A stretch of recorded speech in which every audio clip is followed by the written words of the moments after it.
Hey guys, welcome back to my channel. I wanted to just come on here and quickly before I get into the 15 fun facts about a movie that we're going to be doing, which is the It chapters about Pennywise and behind the scenes of filming. So we're going to do like a little bit of it all, and I just want to come on here because I am resting my leg right now because my ankle is still sore from hurting it the other day. Anyways, so let's get right into it. So I'm not hurting it the other day, hurting it a long time ago. So fun facts about Pennywise itself that were left out of chapter 1 and It 1 and 2 is the clown form is not creepy at first. So Bill Skarsgård's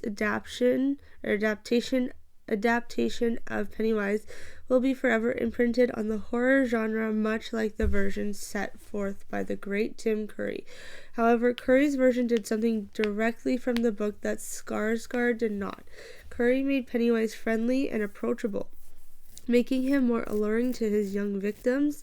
In the book, Pennywise originally comes off as warm and friendly with a big smile and the bluest eyes. No kid in their right mind would come within 3 feet of the Pennywise shown in the film with his bulbous head and lazy eyes.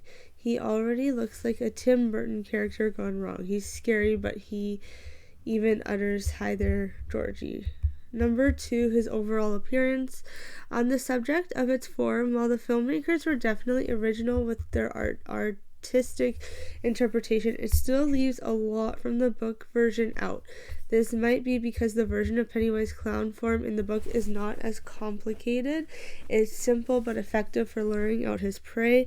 On the other hand, even in the final confrontation where the monster's true form is exposed, it just becomes a monster clown, not the Lovecraftian spider it should have been. Sometimes less is more, which is very true. Number 3, its clown form is seen more in the movie than in the book.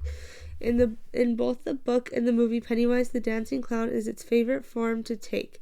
That being said, that the clown really doesn't appear as often as one might think in the original novel. It is a shapeshifter, and it loves to show off the various things its victims are afraid of.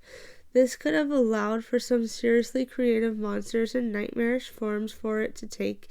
Instead, the filmmakers opted for focusing mainly on the clown to reach a more universally scary appearance, understandably so. As to say that it worked is a woeful understatement, but a less on-the-nose motive might have been appreciated and allowed more creative freedom.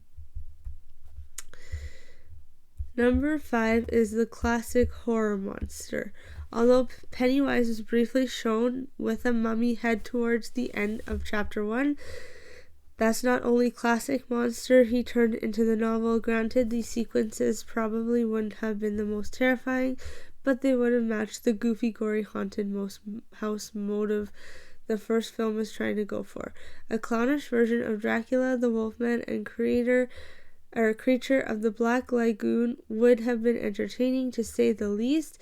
If anything, it could have simply served as a horror movie throwback or a reference to the original Stephen King miniseries. Number 6 is, if you're a big fan of It as I am, then you should probably know there's a gorgeous book called The World of It. It's an official behind-the-scenes companion book to both It Chapter 1 and 2, and not only is it full of beautiful drawings, photos, and stories, it's also just really cool. Here are a bunch of things I learned from it. So a couple things, I guess so here's some extra things. It took about 3 hours every day to get Bill Skarsgård in prosthetic makeup and costume as Pennywise. The creepy abstract painting of a woman in Stan's father's house or office has a name, which is Judith. Bill Harder's 3 daughters, who are 9, 6, and 3 years old, love Pennywise. Number 4, that was it for that. So number 7, although the fictional town of Derry was inspired by Stephen King's hometown of Bangor, Maine, filming took place in a town called Port Hope in Canada. The film directors Andy Muschietti explained Port Hope is a town by a stream and close to a forested area, similar to the Barrens. Number 8 is The Jade of the Orient restaurant was filmed at a real Chinese restaurant called the Mandarin in Mississauga, Ontario. The location is specifically on 87 Matheson Boulevard East, should you be in the neighborhood. Just so there's the address again, it's 87 Matheson Boulevard East in Mississauga, Ontario. Number 9, the fortune cookies shaking and cracking open were a real practical effect. They took like 6 watch batteries, said special effects set supervisor Shubha Gupta. Interesting name, Shubha Gupta, or cool name, not interesting. Number 10, the creature with the baby head that comes out of one of the fortune cookies is supposed to signify that the losers had to remain children in their minds since they had to go back to Derry and face Pennywise. Number 11, the sewer entrance in the film is not real. It was actually built into a practical location by the production team. It was built on an area in Rouge Valley, Toronto.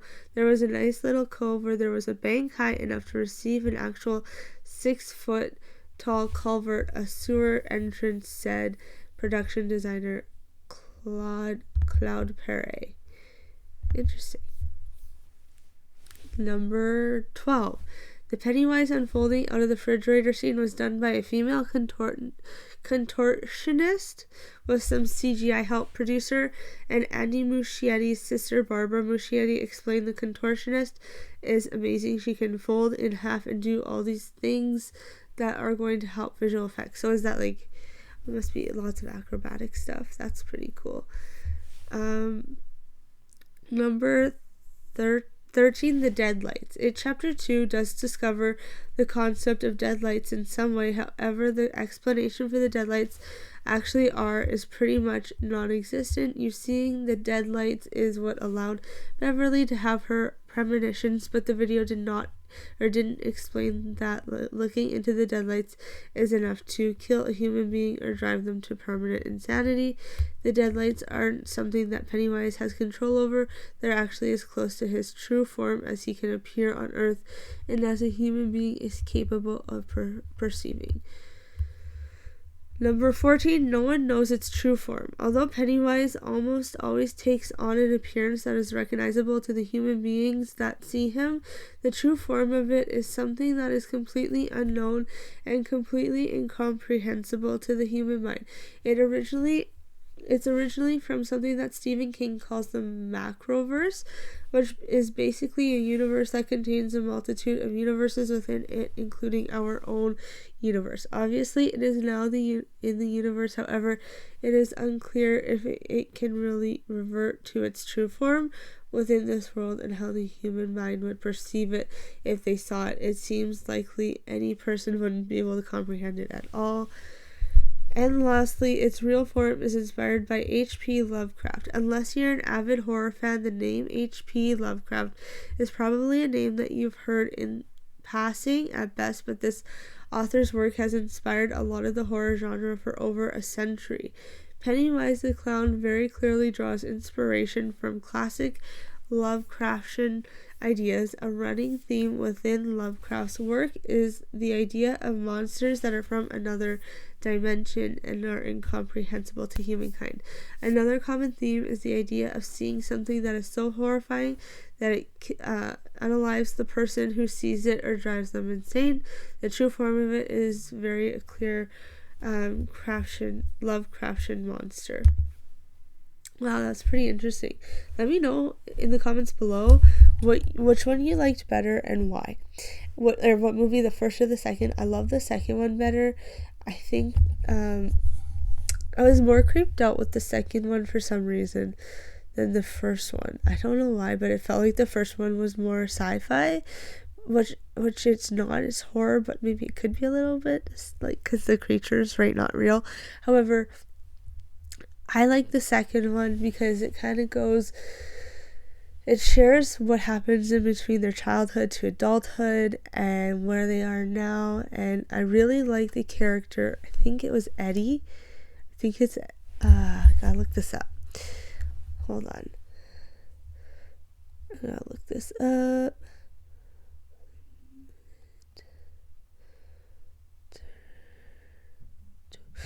Okay. James Ransone, who played Eddie. Yes, I was right. The older James, the older Eddie though, and the younger version. I don't know. He was just a funny kid and a funny adult. And I don't want to spoil the ending, but I was really sad about the ending. Anyways, I like the second one better. The first one kind of disturbed me a little bit when I first started watching it, and then I met my boyfriend, and then I watched it with him, and it wasn't as bad. Oh yeah, I thought, I could be wrong, but there was gonna be a prequel to it where we figure out how he becomes it, kind of thing. Like, I would love to hear how Pennywise becomes who he is, kind of, and keeps him alive, and like where he came from, because obviously he was was he not a human at first? Let me know if I'm wrong on that. I'm not 100% sure myself, but I thought there was a scene where it showed him as like a human clown at one point, and I heard also that there was going to be a prequel of how Pennywise became about. Anyways, you guys have a great rest of your night, evening, and soon to be weekend. And I'm not too sure what I'm going to do next, because Halloween's next week and I don't have a video. I'm thinking Friday the 13th to talk about Jason, maybe. I don't know, but if you guys have an idea, let me know in the comments below, and we'll chat soon. Bye now.